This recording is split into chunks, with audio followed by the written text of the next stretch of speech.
भारत में कुछ media channel और मोदी सरकार को हमेशा खुश करने की दौड़ में लगे इन मीडिया चैनलों के गिद्ध एंकरों के चलते मुल्क में लोगों ने जर्नलिज्म यानी पत्रकारिता को दलालों का पेशा कहना शुरू कर दिया है। 19 नवंबर थर्सडे की शाम को अचानक भारत में गोदी मीडिया के टीवी चैनलों की स्क्रीनें पाकिस्तान एडमिनिस्ट्रेटेड कश्मीर में भारतीय फौज की एयर स्ट्राइक की खबरों से जगमगा उठी। फौज की एयर स्ट्राइक वाली ब्रेकिंग न्यूज के साथ ही आनन फानन में कुछ चैनलों के बिकाऊ एंकरों ने इस टॉपिक पर हवाई पैनल डिस्कशन का तमाशा भी शुरू कर दिया। वैसे ये चैनल पाकिस्तान या मुसलमानों से जुड़ी हर खबर को इस तरह से सजाते संवारते हैं कि उससे फायदा देश की मोदी सरकार को हो, और फिर भाजपा के नेता जनता को जाकर बताते हैं कि देखो मोदी जी ने कितना जबरदस्त काम कर दिया। अब आप लोग भूखे पेट गर्व महसूस करिए। यहां पर सबसे ज्यादा मुश्किल इसी बात की है कि जब तक जनता तक इस मीडिया की तरफ से चलाई झूठी खबर की सच्चाई पहुंचती है, उससे पहले झूठ उनके दिमाग पर कब्जा जमाकर अपना काम कर चुका होता है। झूठ फैलाने में ये बिकाऊ मीडिया इतना माहिर और चुस्त है कि इन चैनलों को देखने वाले भारत के करोड़ों लोगों को इनकी तरफ से दिखाई गई खबरों को इस हद तक सच मानते हैं कि अगर आप इन चैनलों को देखने वाले किसी शख्स को किसी खबर का सच बताएंगे भी तो वो आपकी बात पर यकीन ही नहीं करेगा और उल्टा आपको ही देशद्रोही और गद्दार कहेगा। कई बार इन चैनलों के कारनामे और इनकी हकीकतों को सोशल मीडिया पर बेपर्दा करा जा चुका है, इनकी मजम्मत करी जा चुकी है। यहां तक कि सुप्रीम कोर्ट तक इस बात को कह चुका है कि मीडिया पर किसी तरह का तो सेल्फ रेगुलेशन होना ही चाहिए। लेकिन मोदी सरकार की मेहरबानी के साए में पनप रहे ये नफरत का जहर बेचने वाले सेल्समैन और सेल्सवुमेन दोनों किसी की भी बात सुनने को तैयार नहीं हैं।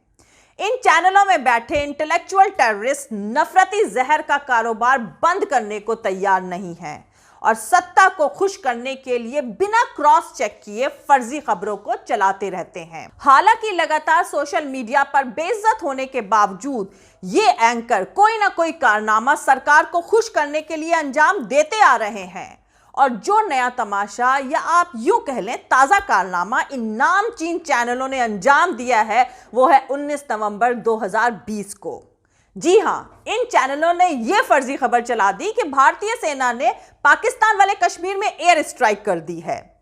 सत्ताधारी पार्टी बीजेपी को सबसे पहले और सबसे ज्यादा खुश करने के लिए इन्होंने धुआंधार ढंग से इस खबर को टीवी सहित सारे सोशल मीडिया प्लेटफॉर्म पर तेज रफ्तार से दौड़ा दिया।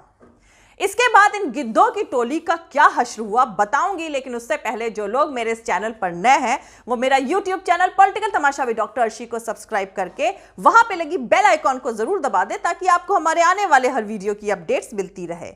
और दोस्तों, अगर आपको हमारा काम पसंद आता है, हमारे वीडियोस पसंद आते हैं तो www.patreon.com/Dr अर्शी खान पर जाकर डोनेट करके आप हमारे काम को सपोर्ट कर सकते हैं। तो चलिए शुरू करते हैं। तो दोस्तों, 19 नवंबर 2020 थर्सडे की शाम लगभग 7 बजे अचानक से आज तक ABP news, times now, Republic TV सहित कई बड़े चैनल भारतीय सेना के पीओके में पिन पॉइंट एयर स्ट्राइक करने की खबर को जोर शोर से ब्रेकिंग न्यूज बनाकर चलाने लगे। इन एंकरों ने जोश में बड़े बड़े दावे तक कर दिए।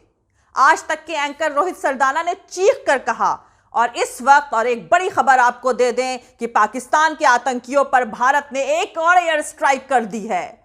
वहीं टाइम्स नाउ ने तो एयर स्ट्राइक के विजुअल तक चला दिए और साथ साथ चैनल के 2 सीनियर खुद को जर्नलिस्ट कहने वाले लोगों ने इस एयर स्ट्राइक पर डिटेल में डिस्कशन शुरू कर दिया।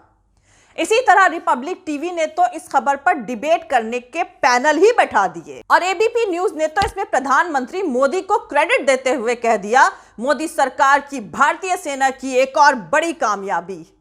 यह तमाशा यहीं पर नहीं रुका।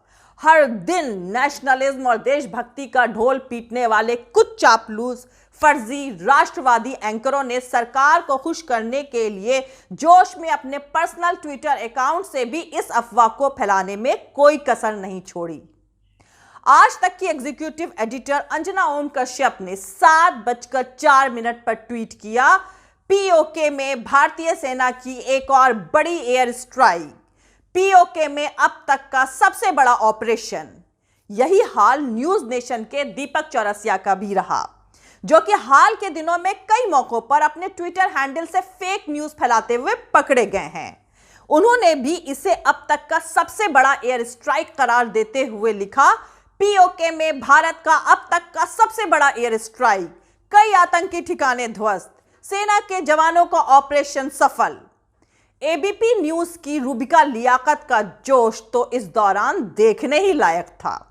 उन्होंने ट्वीट में स्ट्राइक का तो जिक्र किया ही, साथ ही दूसरे एंकरों से एक कदम आगे बढ़ते हुए हैशटैग अब की बार आर पार का टैग भी चला दिया। मानो पूरा पुख्ता सबूतों के साथ उन्होंने इस स्ट्राइक की पूरी इंफॉर्मेशन हासिल कर ली हो।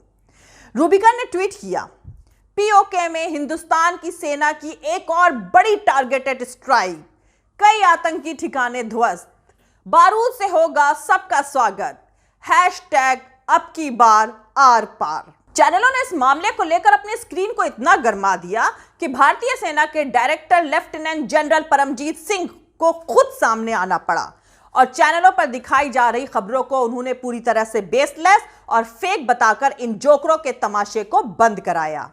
इसके बाद चैनलों के इन गोदी एंकरों ने धीरे धीरे अपने ट्वीट डिलीट करने शुरू कर दिए। तो अब आपको बता दूं कि यह तमाशा आखिर शुरू कैसे हुआ था। दरअसल इस खबर का शुरुआती सोर्स न्यूज एजेंसी पीटीआई के हवाले से आई एक रिपोर्ट थी। हालांकि ये खबर आने के कुछ ही देर बाद भारतीय सेना ने पीओके में आतंकी ठिकानों पर सर्जिकल स्ट्राइक जैसी किसी भी एक्शन को खारिज कर दिया। सेना के प्रवक्ता ने बयान जारी किया कि ऐसी कोई स्ट्राइक नहीं करी गई है। उसके बाद एयर स्ट्राइक की खबरें ज्यादातर टीवी चैनलों ने हटा ली, लेकिन इन कुछ घंटों के दौरान ये खबरिया चैनलों ने लगभग पूरे देश में तूफान सा खड़ा कर दिया। बाद में इस बारे में क्लैरिफिकेशन आया कि पीटीआई ने किसी नए एयर स्ट्राइक की बात नहीं करी थी, बल्कि उसने 13 नवंबर को नियंत्रण रेखा यानी एलओसी पर सीज फायर के वायलेशन के ऊपर अपना सिर्फ एनालिसिस ही जारी किया था। इस आर्टिकल की लैंग्वेज ऐसी थी जिसे गोदी चैनलों ने अपने मन मुताबिक एयर स्ट्राइक बताकर चैनलों पर चला दिया, जबकि सच्चाई ये थी कि 19 नवंबर को नियंत्रण रेखा यानी एलओसी पर कोई सीज फायर का वायलेशन ही नहीं हुआ था। लगभग सभी गोदी मीडिया के न्यूज चैनलों ने इस सेंसिटिव मसले को ताजा एयर स्ट्राइक के तौर पर पेश किया और इन न्यूज चैनलों के साथ ही उनसे जुड़े उन एंकरों ने भी अपने ट्विटर हैंडल के जरिए बेहद गैर जिम्मेदाराना तरीके से इस फर्जी खबर को चलाया और फैलाया। पूरी दुनिया के सामने हंसी और चापलूसी का नमूना बन चुके इन न्यूज चैनलों ने मोदी सरकार की वाहवाही करने और मोदी सरकार को खुश करने के लिए इस खबर की कवरेज में जो हड़बड़ी और गड़बड़ी दिखाई, उससे बहुत आसानी से बचा जा सकता था। रिपोर्टिंग के कुछ बुनियादी उसूल होते हैं। उन बुनियादी उसूल में से एक उसूल होता है कि इस तरह की बड़ी खबर और सेंसिटिव इंसिडेंट्स को डबल चेक करना, साथ ही साथ कम से कम 2 सोर्सेस से उनको कंफर्म करना। लेकिन जर्नलिज्म को दलालों का पेशा बना चुके इन लोगों ने अपने आका को खुश करने की जल्दबाजी में असलियत को नजरअंदाज करते हुए इस फर्जी खबर को चला दिया।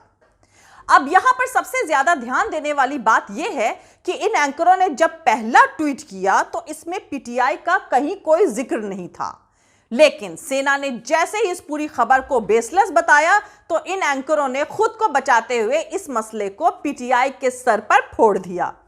न्यूज चैनल और एंकरों के इस गैर जिम्मेदाराना तमाशे के चलते दूसरे दिन भर ट्विटर पर हैशटैग फर्जी गोदी मीडिया माफी मांगे टॉप पर ट्रेंड करता रहा। वैसे उम्मीद तो यह करी जानी चाहिए कि चापलूस मीडिया की इतनी बेइज्जती और जोरदार धुलाई होने के बाद उनकी अकल आ जाए और वो सत्ता में बैठे हुक्मरानों को खुश करने के बजाय आम पब्लिक के इंटरेस्ट से जुड़ी खबरों को दिखाएं।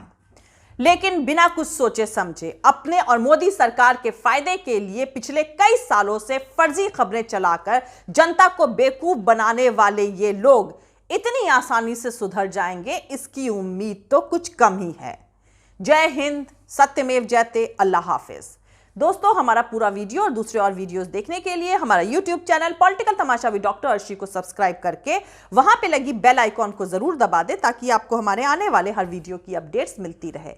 और दोस्तों, अगर आपको हमारा काम पसंद आता है, हमारे वीडियोस पसंद आते हैं तो www.patreon.com/dr अर्शी खान पर जाकर डोनेट करके आप हमारे काम को सपोर्ट कर सकते हैं।